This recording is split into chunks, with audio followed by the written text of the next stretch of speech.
और इस वक्त एक बड़ी खबर आपको बताएं, सीएम आवास पे बीजेपी की एक बड़ी बैठक होनी है और ये बैठक थोड़ी देर में सीएम आवास पर होगी। वहीं इस बैठक में सीएम योगी, प्रदेश अध्यक्ष भूपेंद्र चौधरी मौजूद रहेंगे और साथ ही इस बैठक में संगठन मंत्री धर्मपाल सिंह भी शामिल होंगे।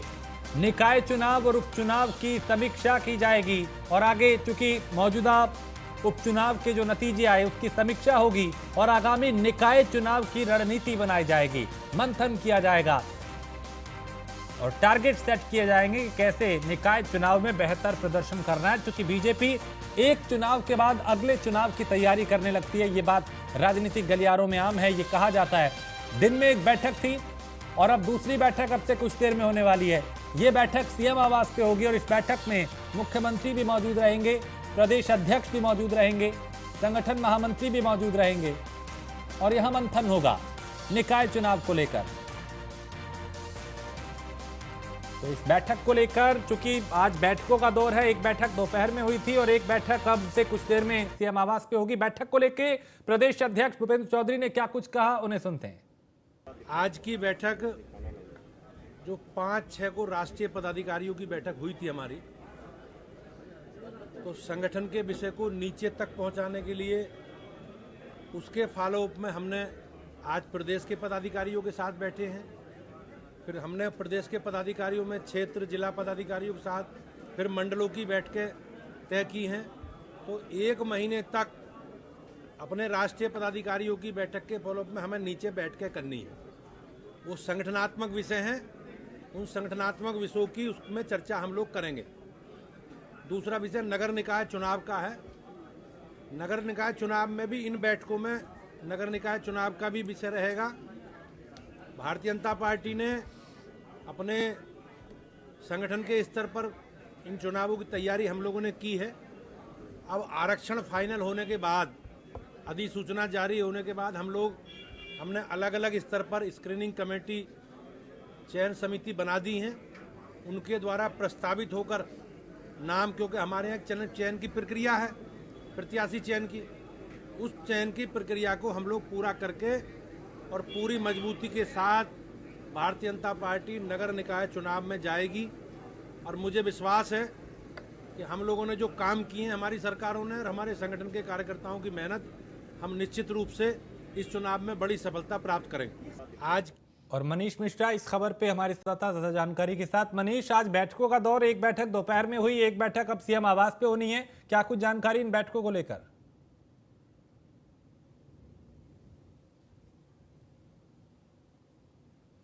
तो मनीष तक अभी मेरी आवाज नहीं पहुंच रही, फिर कोशिश करेंगे उनसे संपर्क हो और वो विस्तार से बताए कि इस बैठक में अभी क्या कुछ चल रहा है। चूंकि एक बैठक अब से चंद मिनटों में शुरू होने वाली है, 6 बजे का वक्त इसका निर्धारित था और एक बैठक दिन में हुई। अब सीएम आवास पे बैठक है, इसमें मुख्यमंत्री योगी आदित्यनाथ मौजूद रहेंगे, प्रदेश अध्यक्ष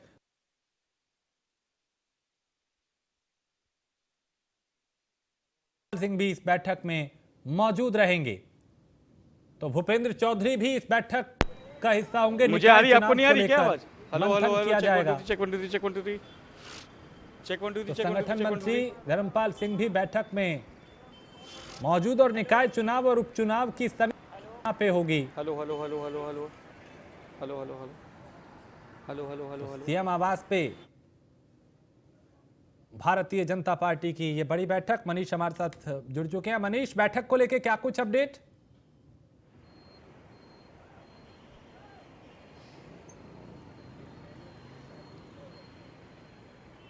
हेलो हेलो हेलो हेलो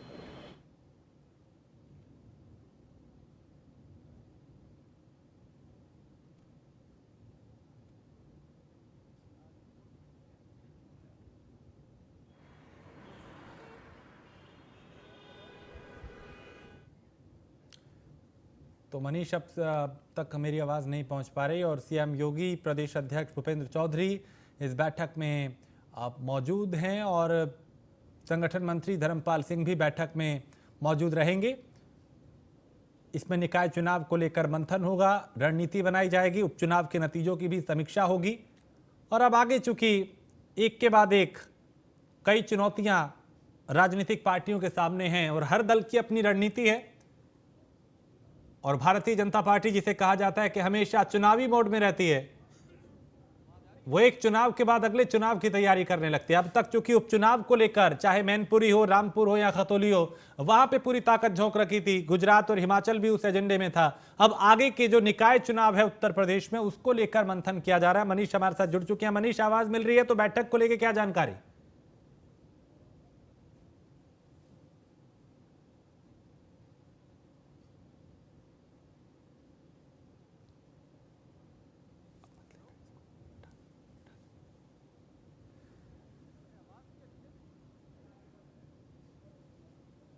तो कि मनीष तक आवाज़ नहीं पहुंच पा रही किसी तकनीकी दिक्कत की वजह से। और मनीष चूंकि वहां मौजूद हैं, सीएम आवास के बाहर हैं और वो लगातार बैठक से जुड़ी हुई जानकारियां न्यूज़ वन इंडिया के दर्शकों तक पहुंचा रहे हैं। तो सीएम आवास पर भारतीय जनता पार्टी की ये बड़ी बैठक है। मुख्यमंत्री योगी आदित्यनाथ भी इस बैठक में मौजूद रहेंगे और कुछ ही वक्त में ये बैठक शुरू होने वाली है। इसमें प्रदेश अध्यक्ष भारतीय जनता पार्टी के भूपेंद्र चौधरी भी मौजूद रहेंगे और संगठन महामंत्री धर्मपाल सिंह भी इस बैठक में मौजूद रहेंगे। एक बैठक इससे पहले दिन में हुई थी और करीब 3 घंटे तक उस बैठक में भी मंथन हुआ, समीक्षा हुई, रणनीति बनाई गई। और अभी एक और बैठक सीएम आवास पे।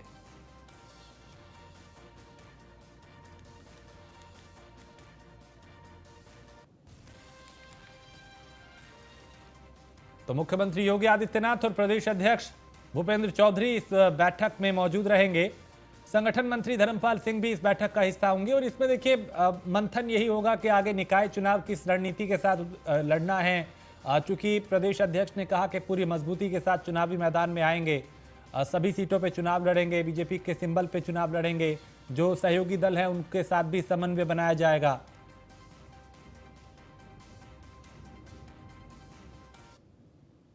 आज की बैठक जो 5-6 को राष्ट्रीय पदाधिकारियों की बैठक हुई थी हमारी, तो संगठन के विषय को नीचे तक पहुंचाने के लिए उसके फॉलोअप में हमने आज प्रदेश के पदाधिकारियों के साथ बैठे हैं। फिर हमने प्रदेश के पदाधिकारियों में क्षेत्र जिला पदाधिकारियों के साथ फिर मंडलों की बैठकें तय की हैं। तो 1 महीने तक अपने राष्ट्रीय पदाधिकारियों की बैठक के फॉलोअप में हमें नीचे बैठकें करनी है। वो संगठनात्मक विषय हैं, उन संगठनात्मक विषयों की उसमें चर्चा हम लोग करेंगे। दूसरा विषय नगर निकाय चुनाव का है। नगर निकाय चुनाव में भी इन बैठकों में नगर निकाय चुनाव का भी विषय रहेगा।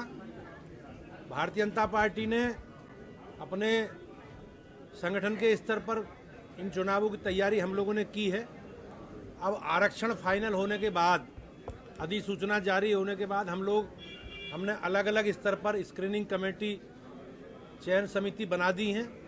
उनके द्वारा प्रस्तावित होकर नाम, क्योंकि हमारे यहाँ चयन की प्रक्रिया है, प्रत्याशी चयन की, उस चयन की प्रक्रिया को हम लोग पूरा करके और पूरी मजबूती के साथ भारतीय जनता पार्टी नगर निकाय चुनाव में जाएगी।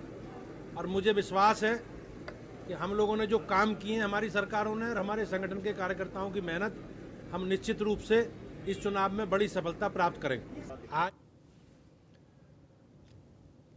तो उत्तर प्रदेश में निकाय चुनाव को लेकर अब मंथन का दौर है। समीक्षाएं, सम्मेलन और फीडबैक लिए जा रहे हैं, रणनीति बनाई जा रही है, मंथन किया जा रहा है कि कैसे निकाय चुनाव में चुनावी मैदान में उतरना है और उसको कैसे फतेह करना है। बीजेपी में लगातार अब बैठकों का दौर जारी है। एक बैठक दिन में हुई, अब एक बैठक अब से चंद मिनटों में ही शुरू होने वाली है। इस बैठक में कई बड़े नेता मौजूद रहेंगे, जिसमें मुख्यमंत्री योगी आदित्यनाथ भी बैठक में मौजूद रहेंगे। प्रदेश अध्यक्ष भूपेंद्र चौधरी भी बैठक का हिस्सा होंगे। मनीष हमारे साथ जुड़े हैं। मनीष, आवाज मिल रही है आपको? तो बैठक को लेकर क्या जानकारी मिल पा रही है? जी राजेश, आपको मेरी आवाज मिल रही है? जी राजेश, आपको मेरी आवाज मिल रही है? जी, मैं सुन पा रहा हूं मनीष। जी राजेश, आपको बता दूं कि सबसे बड़ा अपडेट है कि जो सीएम आवास पे जो बैठक शुरू होनी थी वो शुरू हो चुकी है, जिसमें धर्मपाल सिंह जो संगठन महामंत्री हैं और प्रदेश अध्यक्ष भूपेंद्र चौधरी वो भी यहाँ पहुंच चुके हैं। आपको बता दूं कि बैठक सबसे महत्वपूर्ण इसलिए हो जाती है कि इसमें दोनों उपचुनाव को लेकर जो जहाँ खतौली और मैनपुरी में हार में थी उसकी समीक्षा की जाएगी। साथ ही साथ आगामी निगम चुनाव के लिए जिस तरीके से केंद्रीय पदाधिकारियों की बैठक हुई थी, इसमें जो फॉलोअप, जो कह सकते हैं फिर हम एक रोड मैप तैयार किया गया है, उसको लेके आज जो दिन भर बैठकों का दौर शुरू रहा था भारतीय जनता पार्टी के प्रदेश कार्यालय में, उसको लेके क्या कुछ निर्णय लिया गया है, उसको लेके भी समीक्षा की जा सकती है। साथ ही साथ आपको बता दूं कि नगर निगम चुनाव को लेके जो आगामी चुनाव है उसमें जिस तरीके से आरक्षण की सूची आने के बाद अब उसमें जो नई कार्य योजना बननी है या फिर नई रणनीति होनी है, उसको लेके चर्चा आज यहाँ पे बहुत अहम माना जा रहा है। सबसे इंपॉर्टेंट इसलिए हो जाता है राजेश, क्योंकि जिस तरीके से सरकार और संगठन के बीच में समन्वय बना के किसी चुनाव के मैदान में जाते हैं, और लगातार हमने देखा है कि 2014 के बाद से भारतीय जनता पार्टी लगातार चुनाव के जो मैदान है उसमें कहीं ना कहीं जीत हासिल करती आ रही है। उसका सबसे बड़ा श्रेय जाता है सरकार और संगठन के बीच में समन्वय बना हुआ है। आज अगर आप फौरी तौर पे देखेंगे तो सरकार के और संगठन के साथ एक संयुक्त बैठक होने जा रही है। सरकार की तरफ से नुमाइंदगी करेंगे खुद मुख्यमंत्री योगी आदित्यनाथ, और संगठन की तरफ से महामंत्री संगठन धर्मपाल सिंह और प्रदेश अध्यक्ष भूपेंद्र चौधरी। तो जिस तरीके से समन्वय बना के आगे का जो रोड मैप तैयार करना है उसकी चुनौती है यहाँ पे। सबसे बड़ी चीज़ देखी जा रही दोनों उपचुनाव को, क्योंकि भारतीय जनता पार्टी की स्ट्रेटजी रहती है एक चुनाव खत्म होता है दूसरे चुनाव में लग जाती है और जल्दी से जल्दी उस चुनाव से उभरना चाहती है। तो कहीं ना कहीं उसमें समीक्षा की जाएगी, हार का कारणों का भी किया जाएगा कि हार के क्या कारण रहे थे, क्या वहाँ पे गलतियाँ हुई हैं, किस तरीके से जो हमारे प्रबंधन थे उसमें कौन सी दिक्कतें आई हैं, उन सब चीज़ों को लेकर विस्तृत तरीके से एक समीक्षा भी की जाएगी। क्योंकि लगातार चाहे सरकार की बात करेंगे, सरकार के तमाम मंत्री वहाँ पे कैंपेनिंग किए थे उन दोनों विधानसभा और लोकसभा के उपचुनाव में। लगातार जो संगठन के पदाधिकारी थे वो वहाँ पे कैंपिंग किए थे। उसके बाद कहाँ चूक हुई है इसको लेकर भी समीक्षा की जाएगी, और साथ ही साथ आगामी निकाय चुनाव को लेकर भी जो एक चर्चा की जाएगी, किस तरीके से चुनाव में जाना है, किस तरीके से जो अब प्रभारी मंत्री हैं या विधायक हैं जो जिलों जिलों में जिनकी प्रभारी नियुक्त किया गया है उनकी क्या रूपरेखा होगी, और किस तरीके से आगामी जो कार्यक्रम है चुनाव को लेते हुए मद्देनजर लेते हुए उसमें देखा जाएगा। आपको बता दूं जिस तरीके से अभी हमने देखा था पिछले कई दिनों से भारतीय जनता पार्टी जहां मुस्लिम वर्ग के लिए पसमानदा समाज की लगातार सभाएं करती नजर आई थी, उनमें तमाम डिप्टी सीएम तमाम मंत्रियों ने उसमें शिरकत की थी। वहीं हमने देखा था लगातार मुख्यमंत्री योगी आदित्यनाथ तमाम जिलों में जाकर प्रबुद्ध सम्मेलनों का करते हुए नजर आए थे। तो जिस तरीके से पूरी रूपरेखा बनाई गई है, जिस तरीके से निकाय चुनाव को देखते हुए ये पूरी प्रक्रिया की गई थी, उसको और इम्प्लीमेंट कैसे किया जाए, उसके लिए कैसे रोड मैप तैयार किया जाए, उसको कैसे फौरी तौर पे अपनाया जाए, और जो चूक हुई है दोनों उपचुनाव में उसको फिर से रिपीट न किया जाए, उसकी भी समीक्षा यहाँ पे की जाएगी। राजेश बिल्कुल मनीष, आपने शुरुआत में बताया कि बैठक जो है वो शुरू हो चुकी है। बैठक में कई दिग्गज मौजूद हैं, लेकिन इस बैठक की मंशा यही है कि अब चूंकि बीजेपी हमेशा हर चुनाव को लेकर एक्टिव रहती है, चाहे छोटा चुनाव हो, बड़ा चुनाव हो, निकाय चुनाव हो या लोकसभा चुनाव हो, अब निकाय चुनाव जो है वो एजेंडे में भारतीय जनता पार्टी के निश्चित तौर से बहुत ज़रूरी है। एक तरीके से अगर देखा जाए 2024 का चुनाव आने वाला है, 1.5 साल से कम का वक्त उसमें आता है। उसके बीच में अगर आपका कोई ऐसा चुनाव आता है जो निकाय चुनाव होता है, जो कि मतलब है कि आपका जो ग्राउंड लेवल का होता है वो होता है, लोकल बॉडीज़ के इलेक्शन सबसे ज़्यादा ये माने जाते हैं, तो उसमें आप हल्के में नहीं ले सकते। 18 जगह के आपके मेयर्स आते हैं, आपके चेयरपर्सन आएंगे, आपके तमाम सभासद आएंगे, तो कहीं ना कहीं फौरी तौर पर जो आपकी जो ग्रास रूट लेवल की जो तैयारियाँ होती हैं वो बहुत इंपॉर्टेंट होती है इन चुनावों के लिए, जो महानगरों के चुनाव के लिए, जो निकाय के चुनाव होते हैं। तो उसकी तैयारियों को लेकर कहीं पे भी कोई भी ऐसी हीलावाली नहीं चाहते हैं, कहीं कोई ऐसा लूप होल नहीं चाहते जिसको लेके आगामी चुनाव 2024 के चुनाव में कहीं से भी इफेक्ट पड़े। आप कह सकते हैं कि जो विधानसभा चुनाव है या फिर उपचुनाव जो लोकसभा का हुआ है, हमने देखा था जिस तरीके से रामपुर और आजमगढ़ के चुनाव में जिस तरीके से भारतीय जनता पार्टी लगी थी और दोनों सीटें निकाल के आई थी, उसके बाद किस तरीके से एक मोरल बहुत ज़्यादा हाई हुआ था। अब आपके निकाय चुनाव आने वाले हैं, उसके एन पहले आपकी 2 चुनाव में शिरकत पाते हैं, उसमें आप कैसे उभर के आएंगे, कैसे अपनी जनता के सामने कैसे लेके जाएंगे, क्योंकि सवाल उठेंगे। विपक्ष ये मुद्दा जरूर बनाएगा कि आप पश्चिमी उत्तर प्रदेश में दावे ठोकते थे, आप मजबूत पकड़ में आते हैं, वहाँ पे आप सपा और आरएलडी के गठबंधन के मदन भैया वहाँ पे चुनाव लड़ते हैं। समाजवादी पार्टी जो प्रमुखता से आपकी विपक्षी पार्टी के तौर पर आती है, सब नंबर 1 पे आपकी विपक्षी पार्टी आती है, उससे आप मैनपुरी का चुनाव हारते, तो कहीं ना कहीं आपको विपक्ष घेरने का काम जरूर करेगा। उससे कैसे निकलना है, और साथ ही साथ डबल इंजन की सरकार के फायदे मैं आपको बता रहा हूँ कि 2017 से लगातार, जब से योगी 1 की बात करेंगे, योगी 2.0 की बात करेंगे, लगातार डबल इंजन की सरकार के फायदे की बात होती रही है। गरीबों के उत्थान की बात हो, अंत्योदय तक अपनी बात को रखना हो, या फिर जो लोकल आदमी है, जो आम इंसान है, उस तक जो सरकार की जो नीतियाँ हैं वो कैसे पहुँचे, इसको पहुँचाने की बहुत ज़रूरत होगी। तो उसके लिए सबसे प्रमुखता होता है कि आपकी सरकार और समन्वय संगठन में समन्वय कैसे बैठे रहे। आज इसी को लेकर एक बैठक है और निकाय चुनाव के जो रोड मैप जो तैयार किया गया है, क्योंकि हम बता दें कि आपको भूपेंद्र चौधरी ने कल ही जेपी नड्डा जो कि राष्ट्रीय अध्यक्ष है उनसे बात की थी, उसके पहले राष्ट्रीय पदाधिकारियों की बैठक हुई थी, तो उसमें कहीं ना कहीं फौरी तौर से उत्तर प्रदेश का जिक्र जरूर होगा। सबसे बड़ा प्रदेश आता है, सबसे ज़्यादा सीटें यहाँ से आती हैं, और सबसे जो केंद्र की अगर आपको बताया जाता है कि अगर आपको केंद्र की कुर्सी पर काबिज होना है तो उसका रास्ता उत्तर प्रदेश से जाता है तो उत्तर प्रदेश को हल्के में नहीं ले सकते हैं। और यही चीज़ होगा कि आप आगामी निकाय चुनाव में भी देखेंगे कि भारतीय जनता पार्टी पूरी ताकत के साथ आपको लड़ती नजर आएगी। उसी की रणनीति के तहत आज यहाँ पे चर्चा होने जा रही है। आगामी चुनाव को लेकर इसमें विस्तृत तौर पर चर्चा होगी और क्या संगठन और सरकार में कैसे समन्वय बना के आगे की रणनीति बनाएंगे, इस पर विस्तृत रूप से चर्चा की जा सकती है। ठीक है मनीष, आप मेरे साथ बने रहिए, कुछ और खबरों पे भी आपसे जानकारी लेंगे। फिलहाल शुक्रिया। तो ये बैठक शुरू हो चुकी है और कई मुद्दों को लेकर इस बैठक में मंथन हो रहा है, खासकर निकाय चुनाव को लेकर। आगे बढ़ते हैं। उत्तर प्रदेश के कई जिलों में जीएसटी विभाग ने छापेमारी की है। लखनऊ समेत करीब 15 शहरों में जीएसटी विभाग की टीम छापेमारी कर रही है। अमरोहा, ललितपुर, बागपत में जीएसटी की टीम ने छापा मारा है और छापेमारी को लेकर व्यापारियों में हड़कंप है। छापेमारी के विरोध में सड़क पे व्यापारी वर्ग उतर गया है और व्यापारिक संगठन ने जीएसटी टीम का विरोध किया है, क्योंकि कई जगह छापे मारे गए और इसको लेकर व्यापारियों में भी काफी गुस्सा है। तो व्यापारिक संगठन ने जीएसटी टीम का विरोध किया, क्योंकि उत्तर प्रदेश के कई जिलों में जीएसटी विभाग ने छापेमारी की है। लखनऊ समेत करीब 15 शहरों में जीएसटी की टीम छापेमारी कर रही है और इसको लेकर व्यापारियों में काफी गुस्सा है। ज्यादा जानकारी मनीष देंगे। मनीष, आज उत्तर प्रदेश के कई जिलों में जीएसटी विभाग ने छापा मारा, क्या कुछ जानकारी इससे जुड़ी?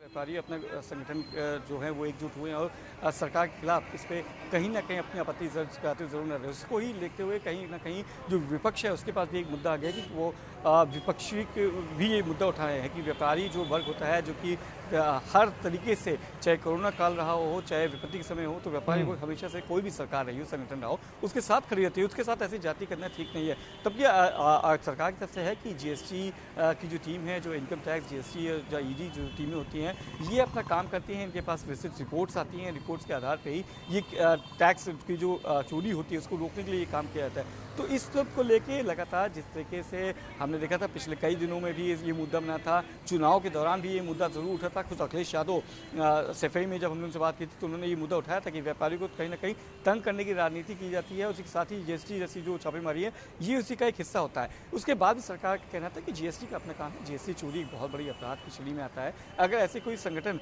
कोई बेवजह किसी को तंग नहीं किया जा रहा है, जिनके खिलाफ एविडेंस है, सबूत है, या जिनके खिलाफ कोई शिकायत मिली है, उनके यहाँ छापेमारी की जा रही है और जो लोग दोषी पाए जा रहे हैं उनके खिलाफ कार्रवाई भी की जाएगी और जो दोषी नहीं पाएंगे उनके खिलाफ कोई कार्रवाई नहीं की जाएगी। तो एक तरीके से जहाँ पे इस जो जीएसटी की कार्रवाई कहेंगे, जो लगातार कई दिनों से चली है और माना जा रहा आज भी करीब 15 जगहों पे छापेमारी हुई थी, तो इसको लेके जहाँ व्यापारी वर्ग है वो कहीं ना कहीं सरकार के अगेंस्ट नजर आता है, खड़ा होता नजर आ रहा है। और इससे कैसे जल्दी जल्दी निपटना जाएगा ये सरकार इस पर रणनीति बनाएगी और माना जा रहा है कि मुख्यमंत्री इसको लेके बहुत जल्द एक बैठक भी कर सकते हैं। जी, यानी मनीष, इस छापेमारी को लेकर जो व्यापारी वर्ग है वो निराश है और वो सड़क पे उतर आए हैं। जाहिर है कई मुश्किल हालात कोरोना काल में इस व्यापारियों ने भी देखे और इसीलिए शायद ये इस छापेमारी का विरोध कर रहे हैं। निश्चित तौर से देखिए, व्यापारियों का सबसे बड़ी चीज़ होती है कि जीएसटी को लेके पहले भी व्यापारी वर्ग में कहीं ना कहीं इसको लेके हुआ होती, जब जीएसटी लागू किया गया था उसको लेके भी विरोध प्रदर्शन हुआ था। अब उसके बाद जीएसटी की टीम से है, क्योंकि ये फ्लाइंग स्क्वाड की तरह होती हैं और इनके पास जहाँ जहाँ शिकायतें आती हैं वहाँ ये लगातार छापेमारी करती हैं।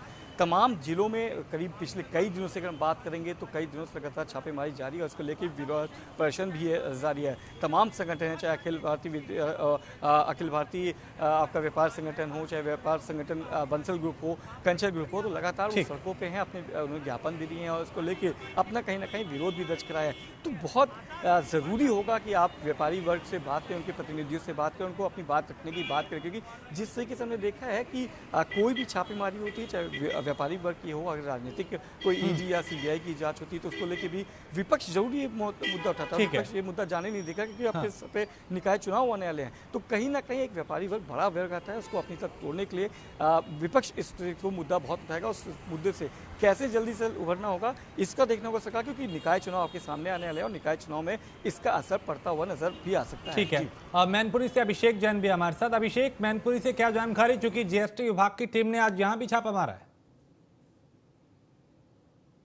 बिल्कुल देख रहे हैं जिस तरीके से जो लगातार बैंकिंग के तमाम कस्बों में पहुंचकर छापेमारी कार्रवाई कर रही है, जिसको लेकर कहीं न कहीं व्यापारियों में बड़ा आक्रोश देखने को मिल रहा है। क्योंकि तमाम ऐसे व्यापारी हैं जो कर चोरी कर रहे हैं या फिर बिना पंजीयन के व्यापार कर रहे हैं। ऐसे में जैसे ही टीम को सूचना मिली, तत्काल टीम मौके पर पहुंची और बाजार में जैसे ही टीम पहुंची तो अफवाह फैल गई, जिसको लेकर पूरा बाजार पूरी तरीके से बंद हो गया। हालाँकि कहीं न कहीं जिस तरीके से छापेमार कार्रवाई की जा रही है टीम की तरफ से, इसको लेकर कहीं न कहीं व्यापारियों में एक बड़ा आक्रोश देखने को मिल रहा है, जिसको लेकर व्यापारी रोष जता रहे हैं, लगातार सरकार को कोस रहे हैं और कहीं न कहीं एक ज्ञापन देने की भी बात कर रहे हैं। जी राजेश। विकास है हमारे साथ बागपत से। विकास, बागपत में भी कई जगह छापेमारी की गई, उसके विरोध में व्यापारी सड़क पे उतर आए।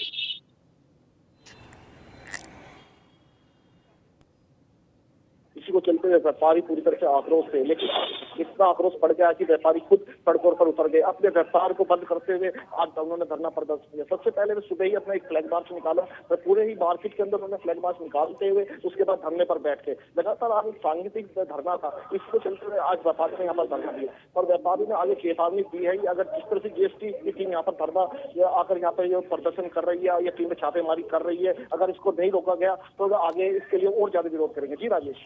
ठीक है, राहुल आप बताएं वहां से क्या जानकारी मिल पा रही है इस छापेमारी को लेकर।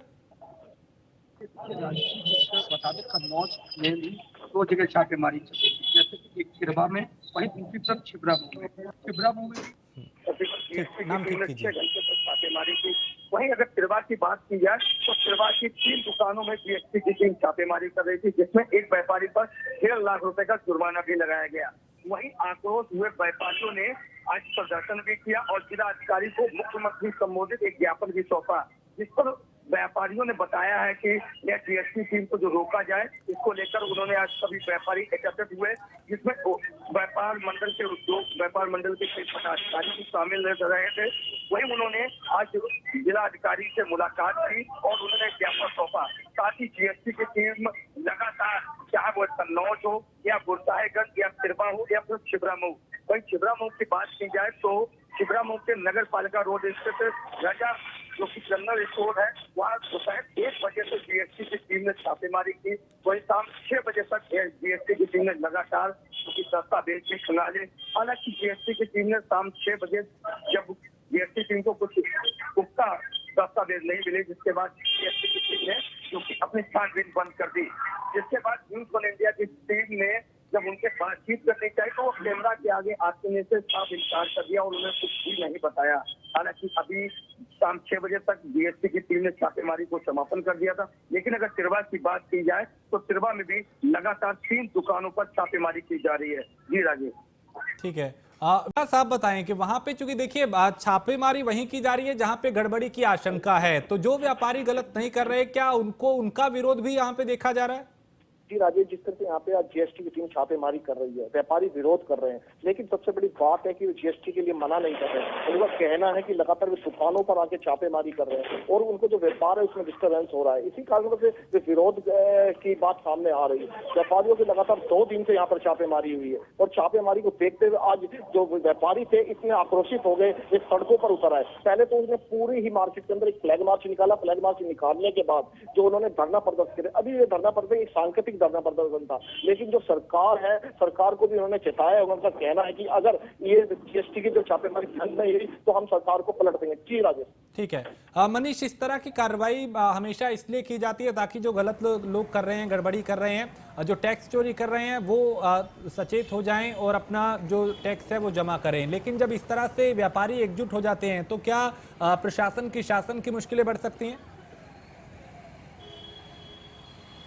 देखिए, निश्चित तौर से जिस तरीके से ये छापेमारी होती है, ये रूटीन वर्क होता है। ये चाहे आईटी की कह लें आप, चाहे जीएसटी की कह लें, चाहे ईडी कह लें, चाहे सीबीआई कह लें, ये रूटीन छापेमारी होती है और इसके पीछे पूरा उनके पास पुख्ता जानकारी होती है। उसके बाद वो चिन्हित करके तब पूरी संयुक्त रूप में टीम करती है, छापेमारी करती हैं। हालांकि व्यापारियों का सबसे बड़ा विरोध ये है कि जीएसटी की जिस चोरी का आरोप लगा के और जिस तरीके ये पूरी जाँच की जा रही है, उसका विरोध करते हुए नजर आ रहे हैं। और जिस तरीके से आपने बात कहा कि अगर कोई ऐसा संगठन तैयार होता है, और संगठन क्योंकि व्यापारी वर्ग तमाम देशों तमाम जो प्रदेश है उसमें तमाम ऐसे संगठन हैं जो अगर एकजुट होते हैं और कई बार बुलाते हुए भी नज़र आते ज़रूर हैं, तो उसमें उन लोग को लेके बहुत ज़्यादा इंपॉर्टेंट तब हो जाता है कि जब जीएसटी को लेके अगर आप एकजुट होते हैं और कहीं व्यापारी वर्ग एक साथ होता है तो उसका कहीं ना कहीं फ़ायदा उठाते हुए विपक्ष जरूर नजर आएगी। और निकाय चुनाव आने वाले हैं तो उसको लेके कहीं ना कहीं आपके लिए एक बड़ी चुनौती हो सकती है भारतीय जनता पार्टी के लिए। अगर वो व्यापारी वर्ग विपक्ष के साथ आता है इस मुद्दे को लेके तो उसको कहीं ना कहीं बुनाती जरूर रहेगा विपक्ष, क्योंकि चुनाव आ रहा है। चुनावी सभा में कोई भी ऐसा हल्का सा लूप होल होता है तो वो सरकार के लिए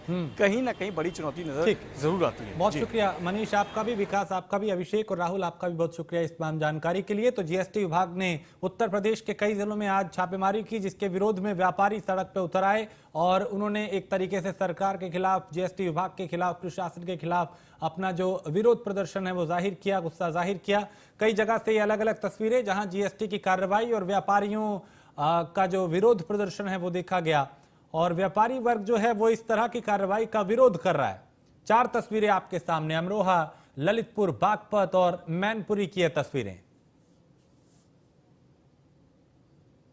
उत्तर प्रदेश सरकार द्वारा जीएसटी के नाम पर खुली छापेमारी दुकानों पर की जा रही है, लेकिन सरकार ने जब जीएसटी लागू की थी तो व्यापारियों को लिखित में कहा था कि कोई भी दुकानों पर सर्वे नहीं किया जाएगा, अगर सर्वे होगा तो केवल ऑन रोड होगा या होलसेल्स का होगा। लेकिन इन्होंने छोटे व्यापारी, जो मझोला व्यापारी हैं, जो सुबह को कमाते हैं शाम को खाते हैं, उन लोगों के दुकानों पर भी सर्वे की खुली कार्रवाई कर दी है। इसका व्यापारी समाज पुरजोर विरोध करता है और सरकार से मांग करता है कि जो जीएसटी के सर्वे खुले हैं उन्हें पूर्ण रूप से बंद। ये जो आजकल उत्तर प्रदेश में जो है जीएसटी के जो है सर्वे किए जा रहे हैं, अनावश्यक सर्वे, इनके विरोध में जो है आज बागपत के व्यापारियों ने एक सांकेतिक हड़ताल की है और अगर ये सर्वे चलते रहे तो हम बाजार पूर्णतः रूप से बंद करेंगे। लेकिन इस टाइम जो अधिकारी हैं वो दुकान दुकान जाकर के जो है वो सर्वे कर रहे हैं, जो पूर्णतः गलत है, इसे बर्दाश्त नहीं किया जाएगा बिल्कुल भी। ज्ञापन डीएम साहब को दिया था परसों, मुख्यमंत्री के नाम डीएम साहब को परसों ज्ञापन सौंप दिया गया था। ये जो आजकल। और इसी के साथ इस बुलेटिन में फिलहाल इतना ही। आप बने रहिए न्यूज़ 1 इंडिया के साथ।